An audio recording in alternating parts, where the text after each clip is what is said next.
अस्सलाम वालेकुम। जिन लड़कियों को थ्रेडिंग तो आ गई है लेकिन आईब्रो की शेप देना नहीं आता, तो आज इंशाल्लाह इस वीडियो से आपको इतनी अच्छी टेक्निक्स मिलेंगी तो आप कम से कम आर्च शेप में आईब्रो बनाना सीख जाएंगे।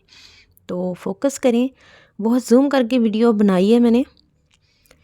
तो देख लें कि पहले आपने सीधा करके फ्रंट के बालों को, जो सामने खड़े बाल करने होते हैं, ये देखें, ये वाले खड़े बाल करके इनको कैंची से सीजर से काट देना है। थंब इसलिए रखते हैं कि ना शेप बिल्कुल बराबर आए, कोई गलती ना आए, आगे पीछे ऊपर नीचे कट ना हो। ये बहुत गलती करती हैं स्टूडेंट्स। तो इस तरह से आर्च वाली शेप से ऊपर से 2 फिंगर से पकड़वाना है और नीचे 3 फिंगर से पकड़वा कर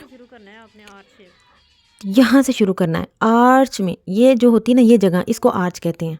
यहाँ से आपने आगे की तरफ स्ट्रोक लेना है। थ्रेडिंग तो आपको आ गई है ना, ये उन लोगों के लिए वीडियो है जिनको थ्रेडिंग आ चुकी है, सिर्फ आईब्रो की शेप देना नहीं आता। तो इस तरह से आपने आर्च वाली जगह से थ्रेड को चलाना है आगे की तरफ और फिर नीचे वाले बाल भी साफ कर लेने हैं। शेप में बड़ा एहतियात की ज़रूरत होती है, क्योंकि एक भी बाल आपका गलत गया तो आईब्रो की तहस नहस हो जाती है। ठीक है, ये देखें। फिर उस जगह को नीट करके आगे से 2 उंगलियों से पकड़वाया। गौर करें कि मैंने फिंगर से उसने कहाँ से पकड़ा है और नीचे से छोड़ा हुआ है। नीचे से नहीं पकड़ना, जब ये वाली जगह करें तो नीचे से नहीं पकड़ना, बड़े ही इतिहास से चलाना। ये देखें, आराम से आगे की तरफ बिल्कुल स्ट्रेट धागा थोड़ा सा तिरछा करके ये वाले बाल भी निकाल लेने। अभी हमने कैमरा इतना जूम रखा है फिर भी बाल नज़र नहीं आ रहे। ये बड़े हैवी आईब्रो हैं, लेकिन ये जो बच्चियाँ न्यू सीखती हैं ना, वो कोशिश करें कि थोड़े से आईब्रो जो बने हुए हों उन पे पहले प्रैक्टिस करें। ठीक है, जिनकी शेप समझ आ रही हो उन पे प्रैक्टिस करें, क्योंकि बहुत से मुश्किल आगे आएंगे ना मेरे पास आईब्रो, तो मैं आपके साथ वो भी शेयर करूँगी। काफ़ी ऐसे डबल आईब्रो होते हैं। तो ये देखें कि आपने इसी तरह से ऊपर से, अगर जिनकी स्किन ढीली है तो वो पकड़वाना है ज़रूर, जिनकी स्किन ढीली नहीं है, यंग हैं, तो वो आराम से ऐसे शेप में आना है आपने। ठीक है, ये फिर से आपने पकड़वाना है और फिर से रीचेकिंग करनी है, नीट करना है। ये देखें, छोटे छोटे बाल पहले रह जाते हैं। यहाँ से अब आपने शुरू करके आहिस्ता आहिस्ता आगे की तरफ स्ट्रोक लेके आने हैं और थ्रेड करते जाना है थोड़े थोड़े। ये देखें, 2 3 बाल स्टार्टिंग के लिए। 3 से 4 मिनट में ये हो जाती है। वीडियो बनाने के चक्कर में हमने थोड़ा सा टाइम ज़्यादा लिया है।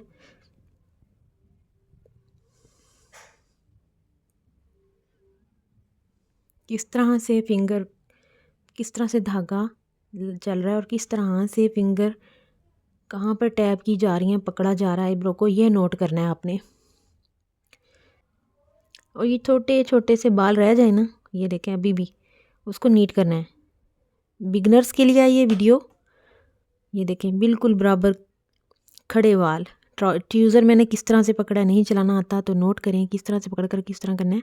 कट नहीं लगाना, टक नहीं लगाना, कोशिश करनी है टक ना लगे। पहले बलून पर ही प्रैक्टिस करें तो बेहतर होगा, क्योंकि अगर टक लगा भी तो बलून फटेगा। कम से कम किसी इंसान की स्किन तो नहीं डैमेज होगी। ये अगर 1-2 बाल रह जाएं धागे से आपसे, तो आप ट्यूज़र का यूज़ करके उनको क्लियर कर सकते हैं। ठीक है, नीट कर सकते हैं। इस तरह की वीडियोस आप मज़ीद देखने के लिए लाइक शेयर सब्सक्राइब कर लें, ताकि आपको मेरी वीडियोस मिलती रहें। अच्छी से अच्छी वीडियो इंशाल्लाह बनाकर आगे हम आपके सामने हाजिर होंगे। तो प्लीज़ सब्सक्राइब करें और लोगों को भी मौका दें हमारी वीडियो देखने का। शेयर करें अपने फैमिली से। मैंने स्किप नहीं की वीडियो, आपके लिए मुकम्मल डिटेल में दी है वीडियो। ये मैं साथ साथ स्टूडेंट को समझा रही थी कि ये आर्च होती है। इसमें से ये देखें, 1-2 बाल जो रह जाए उसको खींच लेना है आपने ट्यूज़र के साथ।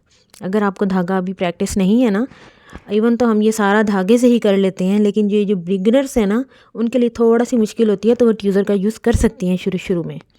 तो इंशाल्लाह जब करते रहेंगे प्रैक्टिस तो अच्छे से आपको बनाना आ जाएगा। ये देखें कितनी डिसेंट लुक आई है।